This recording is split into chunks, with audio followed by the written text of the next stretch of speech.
I think Putin wants two things in Ukraine. The first thing is to be able to have a say in Ukraine's future and in Ukraine's geopolitical direction.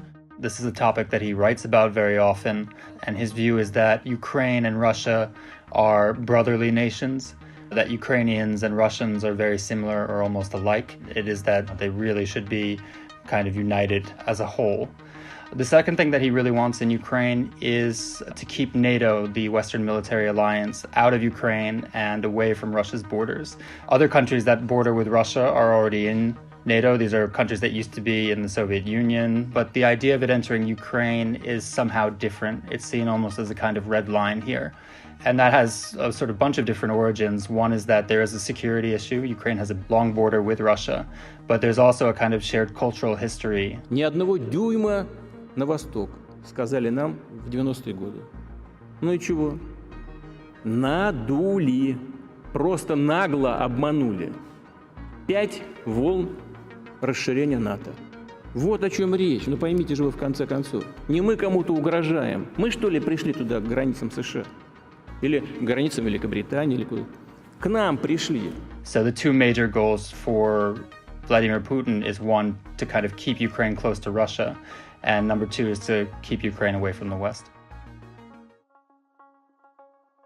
There are a couple of reasons, but I think the clearest one is just that Vladimir Putin looks at the situation in East Ukraine. He realizes that he's not making any progress in the status quo, and he's in fact worried that things are getting worse. What we see is a simmering but frozen conflict, and at the same time we see Ukraine growing increasingly closer to Western states. We see more military support for Ukraine, more general support for Ukraine. Ця підтримка, вона говорить не тільки про наші стратегічні плани щодо вступу України в Альянс, а що найголовніше, мені здається, щодо рівня нашої армії, забезпеченості нашої армії. This kind of change over the last 8 years where Ukraine has really charted an independent course, a pro-Western course, he views it as a major problem for Russia and something that he wants to reverse in the near future.